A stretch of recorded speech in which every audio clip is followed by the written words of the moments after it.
မလေးရှားနိုင်ငံမှာဦးကောင်းကွန်ပုံစံနဲ့တူတဲ့ကျွန်းငယ်လေးတစ်ကျွန်းရှိပါတယ်။ဒဏ္ဍာရီအရလွန်ခဲ့တဲ့နှစ်ပေါင်း200ကျော်ကအဲ့ဒီကျွန်းပေါ်မှာဒေသခံတိုင်းရင်းသားအုပ်စုတစုနေထိုင်ခဲ့ကြပါတယ်။ဒါပေမဲ့တညတဲ့နဲ့တရွာလုံးပျောက်ကွယ်သွားခဲ့ပါတယ်။တချို့ကဆုံးမတယောက်ရဲ့လက်ချက်လို့ပြောကြပေမဲ့ဘသူ့အလောင်းကိုမှပြန်မတွေ့ခဲ့ပါဘူး။ရာစုနှစ်နှစ်ခုကျော်ကြာပြီးတဲ့နောက်မှာတော့ဒီကျွန်းရဲ့ဇလန်းကလူတွေကြားမှာတဖြည်းဖြည်းမလျော့လာခဲ့ကြပါတယ်။သူတို့ရဲ့တတိကိုတက်တည်ပြခြင်းတဲ့လူငယ်တစုဟာအဲ့ဒီကျွန်းပေါ်မှာတညသွားအိပ်ဖို့ဆုံးဖြတ်လိုက်ကြပါတယ်။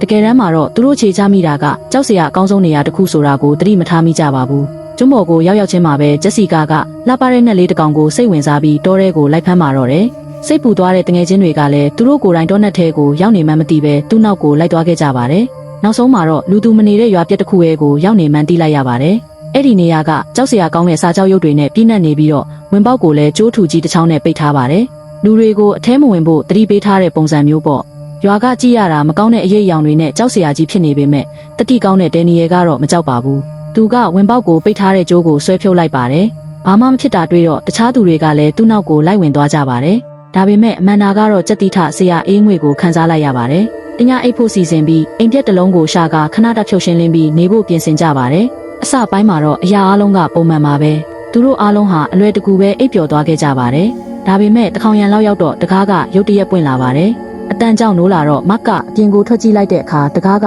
သူ့လိုလိုလှုပ်နေတာကိုတွေ့လိုက်ရပါတယ်။မတ်တယောက်ချွေးစေးတွေပြန်သွားပါတယ်။တတိမွေးပြီးအပြင်ကိုထွက်ကြည့်လိုက်တော့တောထဲကနေထူးဆန်းတဲ့အပြာရောင်မီးခိုးငွေတွေထွက်နေတာကိုတွေ့လိုက်ရပါတယ်။အဲ့ဒါကကြောက်စရာကောင်းပြီးတဘာဝမကျသလိုကြီးပါပဲ။မတ်ကထူးခြားတဲ့တဘာဝဖြစ်စဉ်တစ်ခုခုဖြစ်မှာပါလို့တွေးလိုက်ပါတယ်။တခြားသူတွေအားလုံးအိတ်နေတာတွေ့တော့တကားကိုပြန်ပိတ်ပြီးကိုအိတ်တဲ့နေရာကိုပဲပြန်လာခဲ့ပါတယ်။တခြားသူတွေကတော့သတိမထားမိလိုက်ကြပါဘူး။ဒါပေမဲ့တောထဲကနေတိုးတိုးလေးငိုနေတဲ့အတန်ကိုကြားနေရပြီးအဲ့ဒီအတန်ကိုအမန်နာတယောက်ပဲကြားနေရတဲ့ပုံပါပဲခါကြတော့အဲ့ဒီအတန်ကြောင့်အမန်နာနိုးလာပါတယ်အတန်လာရာကိုရှာဖို့လှည့်ကြည့်လိုက်တဲ့အခါမှာတော့တငယ်ချင်းတွေအားလုံးကမလုံမရှက်နဲ့တောင်းတောင်ကြီးတွေထိုင်နေကြပြီးမျက်လုံးတွေကတော့စုံမိတ်ထားကြပါတယ်အမန်နာကသူတို့ကိုလမ်းခေါ်ကြည့်ပေမဲ့ဘာမှပြန်မတုတ်ပြန်ကြပါဘူးပြီးတော့တယောက်ပြီးတယောက်ပြန်လဲချလိုက်ကြပါတယ်အဲ့ဒီကြောက်စရာကောင်းတဲ့မြင်ကွင်းကြောင့်အမန်နာတယောက်ကြောစိမ့်သွားပြီးသူတို့ကိုနိုးရမလားမနိုးရဘူးလားဆိုပြီးတွေးဝေနေခဲ့ပါတယ်အဲ့ဒီချိန်မှာပဲအဝေးကဝမ်းနေစရာငိုတန်ကိုပြန်ကြားလိုက်ရပါတယ်အတန်နောက်လိုက်ရင်အပြင်ကိုထွက်သွားတဲ့အခါမှာတော့